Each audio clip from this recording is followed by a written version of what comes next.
have now been pushed to the fringes, talking about and believing and espousing the belief that Nigeria truly should be one.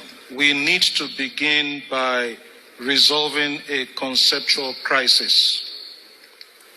What do I mean by a conceptual crisis? Quite often when we speak about Nigeria, we collapse the distinction between country, state, and nation. We tend to think that the three mean the same. We tend to think the three are synonyms. A country is a territory. From the Latin contra terra, the land that lies ahead of you. A country is a territory. It is not necessarily a nation. A nation is an association of peoples. And I use that word in the plural deliberately because of diversity. A nation is an association of peoples who identify their shared core values.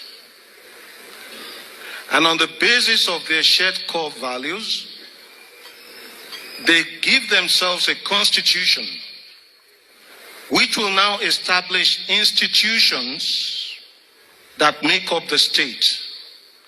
What we have in Nigeria and in most African countries is a confusion where we think the nation is the state. The nation is reduced to the state.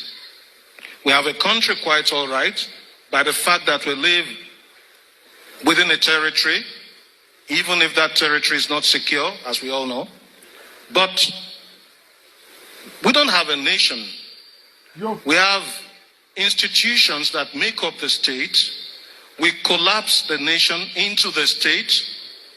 If you look at our constitution, section 2 of the current constitution, and you don't find this in the 1963 constitution, it ascribes sovereignty not to the people but to the state. That is dangerous. That means the state has the last say on any question. That means the state is more powerful than the citizen. That is a recipe for impunity. Because as we all know, the state is the head of state, or the governor, or whoever represents them. Whatever they say, we all have to comply, whether they're right or wrong. So we don't have a democracy in the true sense of the word. Oh my God. And until we have that, until we build a nation, we can't even talk of unfinished greatness. And I have to make a critique of the title of Governor Fayemi's book. It presupposes that there is a project that is unfinished. I am saying we have not even started the project. Oh my God. And we need to stop deluding ourselves. What are our shared core values? What are the things that bring us together, apart from the super egos?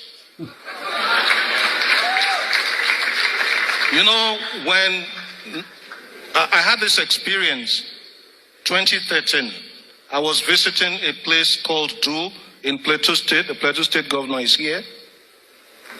I got to Do the Friday before the Nations Cup final between Nigeria and Burkina Faso.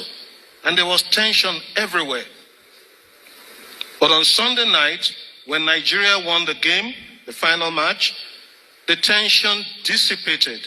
And most people forget the fact that a young man from southeastern Nigeria received the ball from a young man from Pankshin who had to leave Nigeria because his parents were killed. Victor Moses passed the ball to Sondemba. Sondemba scored the goal. And we didn't even ask about the local government of origin of the scorer of the goal.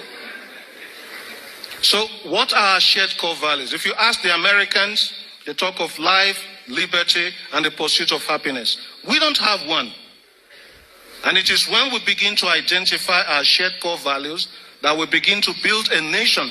What we have right now is a state held together at gunpoint. And when the state begins to oppress the citizen, there will be cries of marginalization, there will be secessionist and separatist agitation, there will be insecurity. Now we have set up Nigeria to be a place where the state is more powerful than the citizen, and the state is oppressive. We need to retrace our steps. Quite often, Nigerians ask, which is the way forward? And I say, if you are moving in the wrong direction, you shouldn't be going forward. You should make a U-turn. God help us.